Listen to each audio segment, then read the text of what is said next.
Quand je suis descendu la première année, ça ne s'arrêtait pas de m'inviter. Et ça continue, tout le monde m'invite. Je prêche souvent avec la grâce de Dieu. Mais quand Paul m'a appelé, il m'a dit, Billy, tu vas prêcher au culte. Mes jambes ont commencé à trembler. Je regardais la parole de Dieu et je ne voyais plus les lettres. Alors, je me suis mis à part. Mais le message ne vient pas. Seigneur, comment je vais faire? Jésus, amen. Ça, tu peux le faire à un ancien. Il va toujours trouver et tu vas l'aider. Mais moi, un jeune serviteur sans expérience.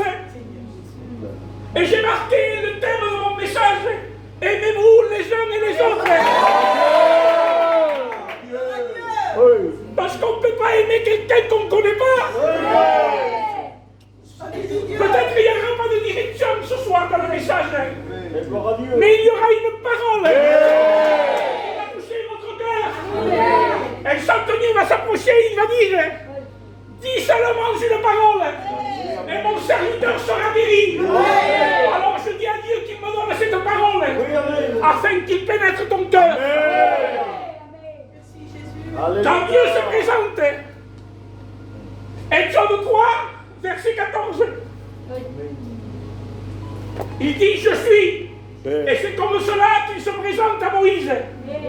Et Moïse lui dit, si on me demande comment tu t'appelles, il dira Moïse, tu diras que je suis celui qui est. Ça c'est dans l'Ancien Testament. Et dans le Nouveau Testament, à 7 reprises, Jésus va se présenter en disant je suis. Amen. Il va dire je suis le pain de vie. Amen. Je suis la lumière du monde. Adieu.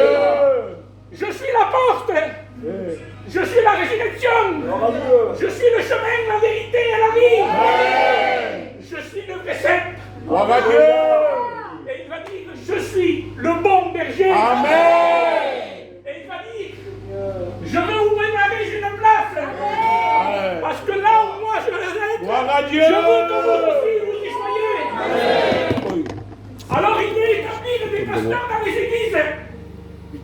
Et le mot pasteur veut dire berger.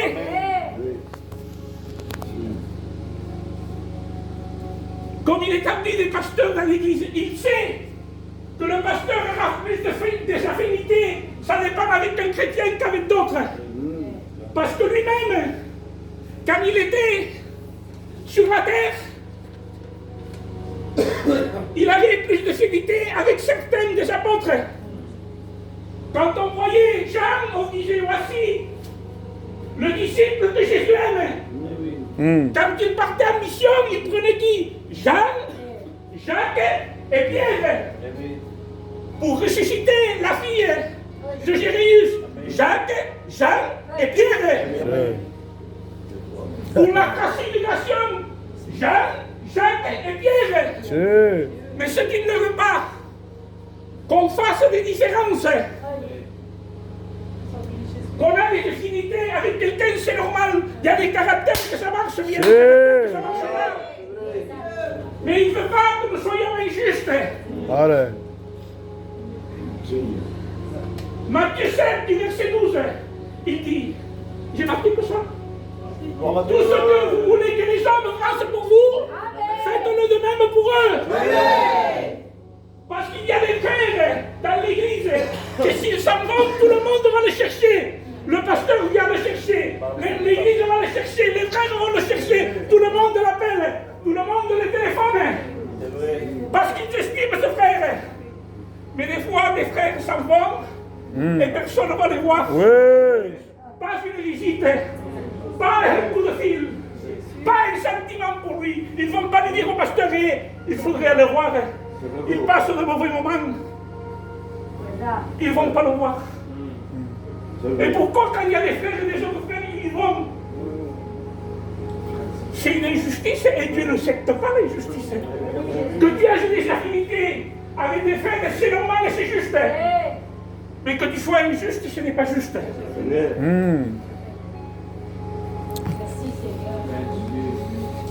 Il y a des frères, à la place d'aller trouver le pasteur, qui disent pasteur, il faudrait aller trouver ce frère, parce qu'on ne le voit plus dans l'église.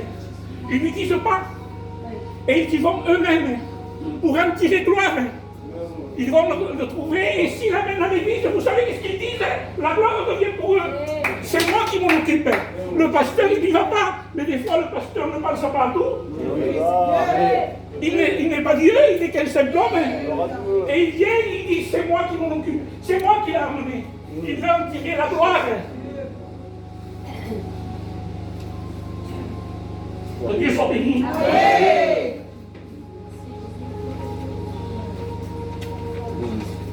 Bon, Seigneur. Vous savez pourquoi ils ne vont pas le chercher? Parce que dans l'église, il y a des chrétiens jaloux. Un, il chante et moi non. Et il pêche et moi non. C'est pour ça qu'ils ne vont pas le voir. Parce qu'ils veulent sa place.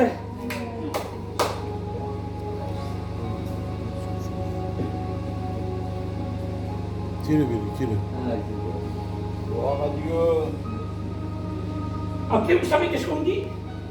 On va chercher des âmes qui se perdent. Il faut les arracher du feu. Mais tu n'aimes pas ton frère qui vit dans la maison. Et tu veux aller chercher les frères qui se perdent. Mais tu ne peux pas aimer Dieu que tu ne vois pas. Et un frère que tu côtoies tous les jours et tu ne l'aimes pas. C'est incompréhensible ça. Oh. Tu vas aller chercher alors, Dieu me disait, tu es à la première parabole, d'aller chercher des brebis qui ne se perdent en longue vie.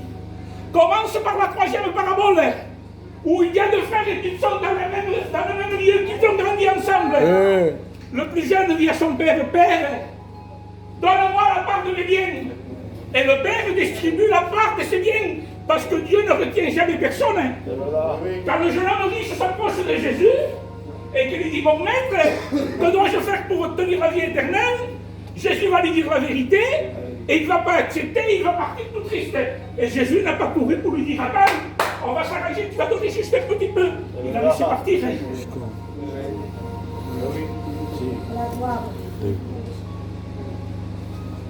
Que Dieu soit béni. On veut aller chercher des âmes qui se perdent, et on n'aime pas notre propre frère. Parce que la Bible dit que ce frère n'est pas parti immédiatement, parce que si je me réveille demain et on me dit, oh, tu sais ce qu'il a fait? Il a été dans un mariage, il s'est saoulé, il s'est drogué. Je ne peux pas le retenir, mais la Bible dit que quelques jours plus tard, il est parti. Et le frère ne s'est pas manifesté. Normalement, il devait y aller, il devait dire, mon frère, ne va pas dans le monde. Tu vas retourner dans tes travers, tu vas retourner dans ta drogue, tu vas retourner dans ton alcool. Il n'y a aucune parole. Il avait une jalousie contre son frère. Il n'a pas été le trouver. Et regardez comment il est. La Bible dit qu'il est parti dans un pays lointain. Il n'y avait pas la technologie d'aujourd'hui. Il se renseignait de tout ce qu'il faisait son frère. Il était au courant de tout. Mais jamais pas pour aller le chercher. Et on connaît l'histoire de cet homme. Cet homme a gaspillé tous ses biens. Il s'est trouvé à la merci d'un homme. Il travaillait pour un homme et il gardait les pourceaux. Et quand il est rentré en lui-même, il s'est dit, dans la maison de mon père, il y a du pain en abondance. Nous connaissons l'histoire, c'est pas lui qui m'intéresse. Parce que des fois, il vaut mieux partir de la maison de Dieu et revenir pleinement que pas rester dans la maison de Dieu et avoir un cœur rempli de haine, rempli de méchanceté, sans amour. C'est vrai. Lui, il dit, je me lèverai et j'irai à la maison de mon père. Il prend la bonne décision et quand son père le voit, la Bible dit qu'il court, il le prend dans ses bras, il lui donne ses habits, il lui donne ses chaussures, il lui donne sa bague. Et il met la musique, parce qu'il y avait de la joie. Alléluia. Mais le grand frère, lui, il était au champ. Il était en train de travailler. Parce que le chant nous représente le travail, le chant nous représente prêcher, le chant nous représente aller voir des malades, le chant nous représente évangéliser dans les rues. Et il arrive, il entend de la musique. Et il appelle un de ses serviteurs. Il dit, il se passe quoi dans la maison de mon père? Pourquoi il y a de la musique? Et le serviteur va lui dire, ton frère qui est parti est revenu. Et ton père fait un festin. Normalement, si on a grandi moi et toi, mon frère, dans la même église, tu pars quand tu reviendras, moi je viendrai en courant, je te prendrai dans mes bras. Et je dirais tant mieux qu'il est revenu à la maison du Père. Mais lui, il rentra dans une colère terrible. Le père sort. Il dit, mon fils, ton frère qui était mort est revenu à la vie. Vous savez ce qu'il va dire, lui? Combien de fois j'ai entendu cette carte, je la garde quand le pasteur il viendra, je lui jetterai cette carte en pleine figure. Il dit, pour lui tu as tué le bon gras, pour lui tu te réjouis, moi tu m'as donné jamais un chevreuil pour me réjouir avec mes frères. Et le père va lui dire, tout ce qui est à moi, il est à toi. Et là, je ne dirai pas le péché qu'il va lui voler, par respect aux femmes, par respect aux anciens. Il va lui dire, lui, il a commis un péché qu'il ne peut plus avoir ce qu'il avait avant. Il peut venir à l'église, mais il ne pourra plus chanter. Il peut venir à l'église, mais il ne pourra plus prêcher. Il voulait lui fermer toutes les portes. Parce qu'il était jaloux de son frère. Quand il s'en va, il ne retient pas. Et quand il arrive, il ne l'embrasse pas. Et il dévoile un péché pour lui fermer toutes les portes. En lui disant ça, il lui disait, il ne peut plus rien faire, lui, ça sera un chrétien simple, parce qu'il avait une jalousie. Ça n'est pas marqué dans la Bible. Mais ils avaient grandi tous les deux. Il devait l'aimer. Il ne l'aimait pas lui. Que dit la parole de Dieu? Même si on parle le langage des anges, nous sommes comme une timbale qui résonne. On fait beaucoup de bruit. Mais il n'y a pas d'amour dans notre cœur. Un cœur vide est un cœur malheureux. Un cœur sans amour est un cœur sans espérance. Ça, c'est pas marqué. Vous savez qu'est-ce que... C'est pas écrit, mais ils avaient grandi ensemble. Alors, des fois, le pasteur, il se lève et il dit, il faudrait mettre les chefs. Et il y en a un qui toujours il est avantagé.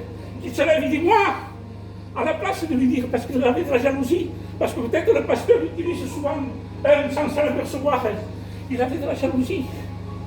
À la place de lui dire à son frère, on ira voir avec toi mon frère. Il disait bien, il méditait dans son cœur. Il méditait parce que c'est toujours lui qui fait les choses. Quand il y a une mission, c'est lui qui y va. Quand il y a quelqu'un à l'inviter à la maison, c'est lui qui le prend. Le père devait dire, tu honoreras ce soir, on fera un repas ensemble. Et le jeune, il y allait en courant. Et lui, il rentrait une dans son cœur. Il était jaloux de son frère. Parce que peut-être le frère prenait une place que lui, il méditait dans son cœur. Il voulait la place de son jeune frère. Peut-être le père avait plus d'admiration pour le jeune frère. Ça arrive, ça. C'est lui-même. À la place de dire, mon frère, travaillons ensemble. Allons trouver le pasteur et lui dire, pasteur, je voudrais travailler moi. Gloire à Dieu. À la place de nourrir, de nourrir, de nourrir, de nourrir. Et après, quand on nourrira, on critique, on murmure. Toujours c'est lui, le pasteur, il regarde de lui, c'est le chouchou de l'église. Ça arrive, ça, dans l'église. Alors, je dis, qu'est-ce qu'il faut faire, Seigneur? En premier, avant d'aller chercher les brebis, il faut aimer ton frère que tu vois tous les jours. Il faut aller à la grande perdue. Demander ce qu'il te manque. Quand il manque quelque chose du ciel, on ne peut pas être heureux. Parce que Dieu n'est pas d'accord avec nous. Il manque quelque chose que Dieu veut déposer, et toi tu n'acceptes pas. Matthieu 7, 7, il dira, demandez et on vous donnera. Cherchez et vous trouverez. Frappez et on vous ouvrira. Je dis, Seigneur, des fois tu n'ouvres pas. Je dis, pourquoi tu n'ouvres pas? Puisque tu dis, demandez et on vous donnera. Il y a le Père, le Fils et le Saint-Esprit. Demandez et on vous donnera. Et après il dit, cherchez. Et il faut chercher ce qui empêche que la porte du ciel s'ouvre. L'aine empêche que la porte du ciel s'ouvre. La jalousie d'un frère qui prospère empêche d'ouvrir la porte du ciel. La critique empêche d'ouvrir. Toi seul tu sais ce qui empêche que ta maison n'est pas bénie. Il faut méditer la parole. Il faut dire, Seigneur, je demande. Mais maintenant tu me dis de chercher, je veux chercher. Je ne parle pas avec telle personne. J'ai de la haine contre telle personne. Si j'enlève ça, la bénédiction va tomber. Je te promets que si Dieu te demande, il va te bénir. On ne peut pas marcher tout le temps et garder quelque chose dans notre cœur. C'est comme si moi je te loue ma maison et je te dis la maison elle est tout à toi, mais tu vois, cette pièce, rentre pas, je ne veux pas que tu saches ce qu'il a. Et que je vienne quand moi ça m'arrange. Tu ne voudrais pas? Et c'est pareil avec des choses de Dieu. Tu as ton jardin caché. Gloire à Dieu. Mais Dieu le voit. Alléluia. Parce que les yeux de Dieu sont plus puissants que ceux de l'être. Amen. Demandez, on fait que demander. On est spécial pour demander, on ne s'arrête pas. Oui, des jours. Seigneur, bénis ma maison. Seigneur, convertis mes enfants. Seigneur, donne-moi cette beau message pour prêcher la parole de Dieu. Seigneur, donne-moi la facilité. Et quand il te dit, cherche l'orgueil que tu as dans ton cœur. Tu es un orgueilleux, ça, tu ne veux pas l'entendre. Quand il te dit, cherche de me chercher à genoux en priant, ça, tu ne veux pas le faire. Un homme avait une rancune. Un homme était paralytique, il ne pouvait pas bouger, mais il pouvait entendre. Alors il écoutait toutes les conversations. Il disait, tu sais qu'est-ce qui se passe à Jérusalem? Alors lui, il était attentif. Qu'est-ce qui se passe à Jérusalem? Eh bien, il y a une piscine qu'on appelle en hébreu Baïtseïla. Le premier qu'il se jette, parce que l'ange de temps en temps il agite l'eau, repart guéri. Alors lui, il voulait y aller. Peu importe sa maladie. Alors il disait, ramenez-moi à Jérusalem. Ramenez-moi à Jérusalem. Et comme c'était une charge pour sa famille. On l'a pris, on l'a déposé là-bas. Parce que plus tard, qu'est-ce qu'il va dire? Je n'ai personne pour me jeter dans la piscine. Mais là-bas, ça a été un combat encore plus dur pour lui. Parce qu'il voyait la bénédiction pour les autres, mais pas pour lui. La guérison pour les autres, mais pas pour lui. Les autres repartaient heureux et lui, il restait dans cet endroit tout triste. Alors, il n'y avait pas de bénédiction pour lui. Et peut-être, ça fait longtemps que tu attends une bénédiction. Et tu vois jamais la bénédiction. Jamais Dieu se manifeste dans ta maison. Et il vient quelqu'un, il se convertit 3 mois après, il demande quelque chose et Dieu l'accepte. Cet homme avait une rancune dans son cœur. Pourquoi lui, moi non? 38 ans que je suis ici. Et là, la Bible dit que Jésus rentre. Je disais ça dans un autre message. C'est incompréhensible. Lui dit, veux-tu être guéri? Seigneur, tout le monde le sait, tu fais être guéri. C'est quoi la question que tu lui poses? Pourtant ta parole dit que tu connais tout, que tu sais tout et que tu vois tout. Et tu lui dis, veux-tu être guéri? Alléluia. Et là, l'Esprit de Dieu a parlé dans mon cœur. Gloire à Dieu. Il m'a dit, je demande aux gens s'ils veulent réellement s'en sortir. Et ce soir, il te pose la question. Veux-tu t'en sortir de ta Amen. Veux-tu t'en sortir de ta haine? Veux-tu t'en sortir des liens qui te tiennent encore liés? Il y a des liens encore qui nous tiennent, les frères.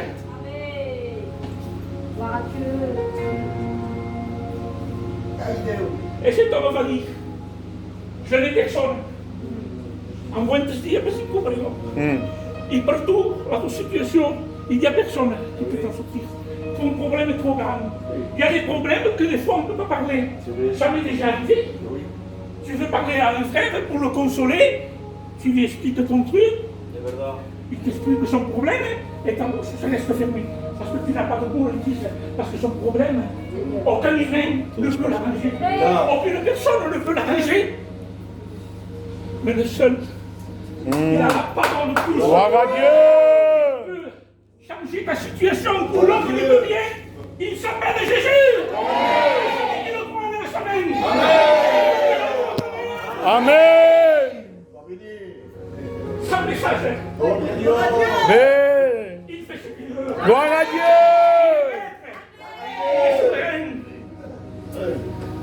Est-ce mauvais? Amen. Le patron. Tu peux avoir des affinités. Ça, Dieu, Paul, n'en tient pas compte. Parce que lui, il avait des affinités avec Jean. Il dormait sur sa poitrine. Mais il ne veut pas que tu sois injuste. Ben. Amen. C'est pas parce que j'aime mon frère Steve, plus que Ismaël, que si Steve a tort, comme je l'aime, je suis de son côté. Et je ne veux pas lui dire à Ismaël, Ismaël, t'as tort, tu te trompes. Il faut dire la vérité. Amen. Il a franchi le cœur de l'homme. Le mensonge de Satan flatte l'homme, mais il mène l'homme à la perdition. Je vais terminer. Regarde bien. Eh oui. Vas-y. Tu sais quand il y a lieu, tu peux supporter tout. Amen. Des situations que normalement, tu dis, si tu es un païen, il m'arrive ça, je cache tout. Je mets une bombe terminale. Moi, je suis né dans une famille que mes parents m'ont toujours dit, il faut éviter les problèmes. Quand il y a un problème, qu'il y a quelqu'un que tu vois qui te peut en venir aux mains, fuis. C'était ce qu'il me disait mon père, parce que nous, on n'aimait pas. On n'est pas des gens pour se battre. On aimait bien aller à travailler, à voyager. Une bonne vie, mais on ne voulait pas de problème. Mais quand on a le Père, le Fils et le Saint-Esprit, on peut supporter tout. Moi, j'ai un caractère. Si quelqu'un me dit quelque chose, je ne peux pas me taire. C'est plus fort que moi. Il me dit quelque chose, je lui réponds. Et un jour, je parlais avec un frère. Je ne sais pas si je l'ai dit ça dans cette église. Et on parlait de Jésus, bien sûr. Et il disait, et je disais à ce frère, des fois, Jésus dit des paroles que personne ne peut le faire. Si on te frappe sous la joue gauche, présente aussi la droite. Et je disais, ça, c'est impossible. Il me dit, mon frère, il faut le prendre dans le sens spirituel. Il me dit, si un problème de la vie se lève, il faut faire face. Et s'il te frappe sur la joue droite, tu présenteras la gauche. Et je n'étais pas convaincu, Paul. Je disais, même qu'on soit payé ou qu'on soit chrétien, les problèmes viennent et on est obligé de faire face. Et l'Esprit de Dieu me parle. Et il me dit, Billy, c'est pas ça que ça veut dire. Il y aura des frères, qu'en parole, ils te frapperont. S'ils te frappent sur la joue gauche, présente aussi la droite. Je disais, Seigneur, c'est impossible. Parce que si mon fils me met un coup, je le pousse. Il me dit, ils te frapperont en parole. S'ils te frappent sur la joue gauche, présente la droite. Je dis, oui, Seigneur. Mais oui, des bouts de lèvres. Mais à un moment donné, j'ai dû me confronter avec une personne et il y avait des hommes. Et quand je suis rentré, ce texte est venu. Tu m'as dit oui, s'il te frappe en parole sur la joue gauche, présente sur la droite. Et cet homme a dit des choses qui m'ont humilié, des choses qui m'ont fait mal. Et là, l'Esprit de Dieu, il me dit, il va te frapper. Alors il m'a frappé sur la joue gauche. J'ai présenté la droite et Dieu me dit, regarde ce que tu es en train de faire avec ta tête. Tu es en train de dire, je ne salirai pas mon témoignage. Alléluia. Et quand je suis parti chez moi, la chair faisait surface. Et l'Esprit de Dieu m'a dit, Billy, tu as réagi comme moi je voulais. Je préfère plaire aux hommes. Non, je préfère plaire à Dieu. J'aimerais que vous incliniez, Christ Christ. Quand on monte, et quand on y est, on y est. Inclinez-vous, Église. L'appel que je veux faire, je ne veux pas durer des heures et des heures. Si tu es vrai, tu vas répondre. Gloire à Dieu. Et si tu as honte, tu répondras chez toi. Parce que je ne veux pas te mettre mal à l'aise. J'ai dit dans mon message, demandez.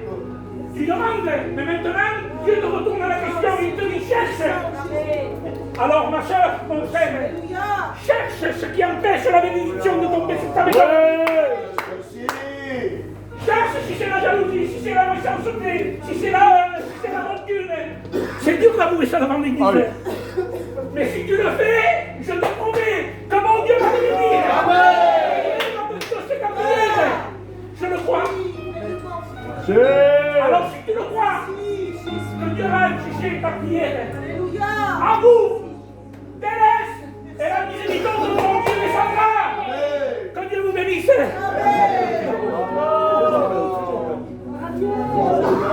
Gloire à Dieu. Je n'ai pas l'habitude de faire des appels. Mais est-ce que tu es en train de chercher? Déjà tu le sais normalement. Quand on dit, est-ce que ça je peux le faire?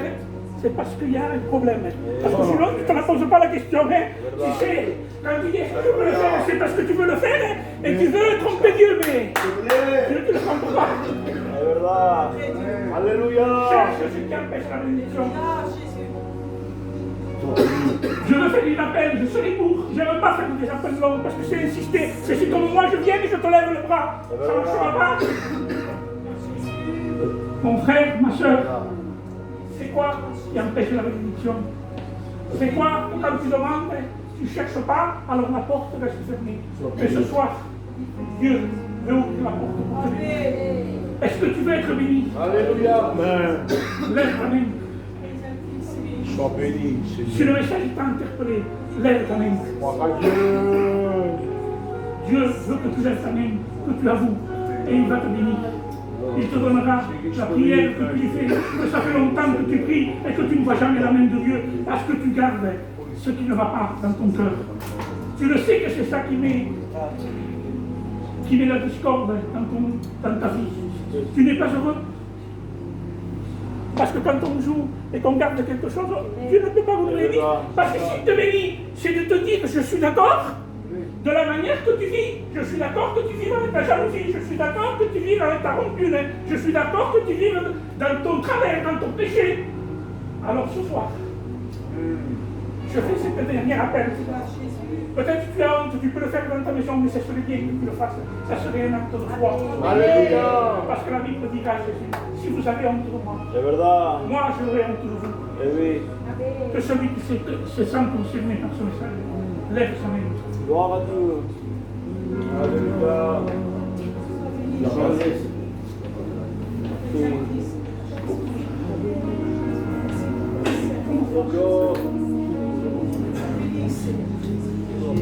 Parole. Gloire à Dieu. Dieu soit loué. Dieu soit glorifié. Amen.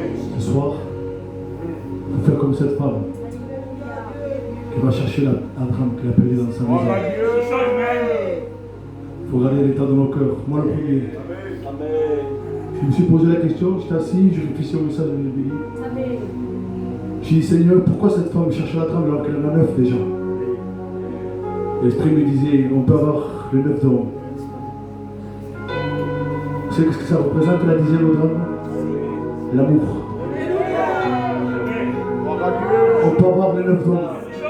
Alléluia. Mais c'est par-dessus cela, il n'y a pas l'amour. Elle lui dit que l'amour cache une multitude de péchés. Et ce soir, l'Église de Dieu, s'il faut demander pardon, moi le premier, je demande pardon. Il faut repartir d'un pas nouveau. Dans l'Église du Seigneur, loue Dieu ce soir. Alléluia. Dieu nous a parlé, Dieu m'a parlé. Alléluia. Il faut devenir meilleur. Si tu manques d'amour, demande-lui. Alléluia. Et Dieu, il est le souverain des souverains. Il est juste pour t'en adorer ce soir. Dans l'église du Seigneur, louez Dieu. Alléluia. Alléluia, nous glorifions, Seigneur. À combien c'est nous je les remercie, Seigneur, pour ta parole. Merci pour que tu sois parlé dans nos cœurs, Seigneur Jésus. Que nous puissions avoir l'amour, Seigneur. L'amour avec nos frères et sœurs, Seigneur Jésus. Vas-y, je te remercie pour tout. Merci pour ton amour, Seigneur. Merci pour la croix, Jésus. Merci pour mes frères et sœurs, Seigneur.